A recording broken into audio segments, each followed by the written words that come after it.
And that includes Mr. Blue Christmas himself. This is Aron Jones. He is the host of an Elvis Blue Christmas with Aron Jones and the Kool Cats. That kicks off at the Texas Troubadour Theater tomorrow. Yes, it will be an evening packed with some of your favorite songs. Welcome in. Hi. Hi. You tell us this is a real mix of songs, so tell us what we can expect to see and hear. Well, I mean, you're going to hear, Blue Christmas and, and Santa Bring My Baby Back to Me and some of his Christmas songs. We do some of them from his 71 Christmas album that he put out. But then we also do a lot of his hit songs that we usually do in our normal show. Okay, very good. And you know what's so wild? This guy, he kind of looks like Elvis, but he has so many similarities. You guys were both in the Army. You have the same middle name. Your dad was a huge fan. I heard you say that you sung Hound Dog before you could really even spit sentences out.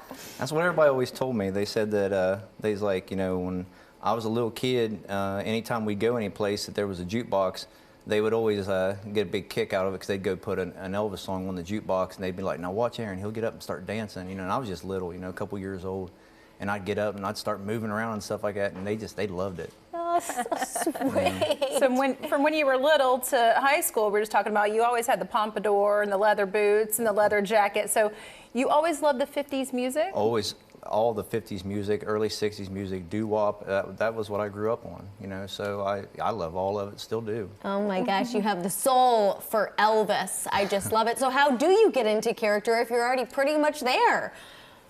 I mean, I really don't do a whole lot different, I get up there and put a guitar on and start doing a show. I mean, I really don't change much of anything, it's just basically just me doing our show, so it's pretty.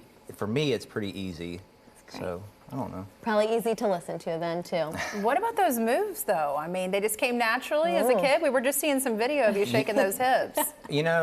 It's all about what you feel, and it doesn't matter if I listen to an Elvis song or if I listen to a brand new song come out on the radio. If I hear it and I like it, I can move to it.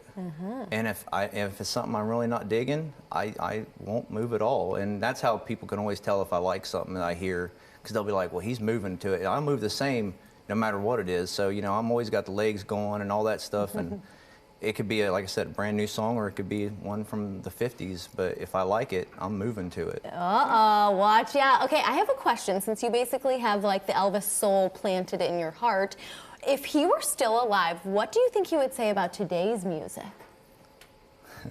I think he'd say, "That's all right, Mama."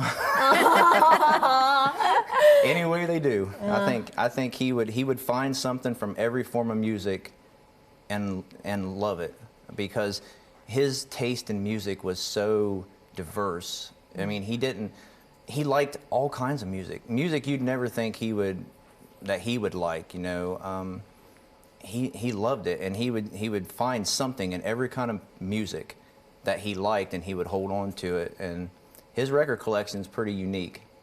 It really is. A broad span. It covers everything you could imagine. Yeah, and you said he only did 2 Christmas albums, but he loved Christmas. You have some cool stories and history about that. It was his very favorite time of the year, and his favorite thing to do would be to go into Memphis before Christmas, and he would get all the department stores to open up their stores after hours, like 2, 3 o'clock in the morning, and that way they had the whole store to themselves, and him and his buddies and all of them, they could all go in there and buy all their Christmas presents. A little pre-Black Friday Next action. year, we will be reaching out to the department stores to make things easier. Right.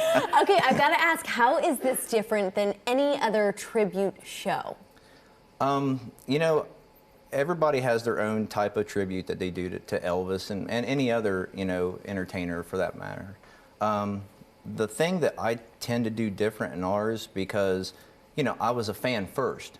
So growing up, I would see some of the, the entertainers and stuff, and I'd be like, well, I kind of wish they would do this song, or they would do that song, or, this, that, and the other. So I tend to do a lot of the songs that I like.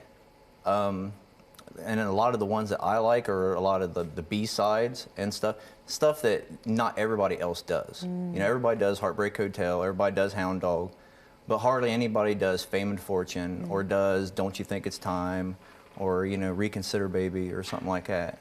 And I like to tell the history behind the music and behind him, because a lot of people, especially people today, the fans that are just becoming fans of him, you know, they have a real hard time grasping why he was such a big deal when he first came out, because he seems really tame compared to what they do today. So I tend to try to kind of give them an idea of, you know, of why he was that important and why he was such a big deal then, but also why he's still such a big deal today. Get a little history lesson while you're at the show. Right. Thank you so much for coming in. Yeah, you're very welcome. You guys come have a rock and blue Christmas. The show kicks off at the Texas Troubadour Theater tomorrow night. Make sure you tell Aron hi.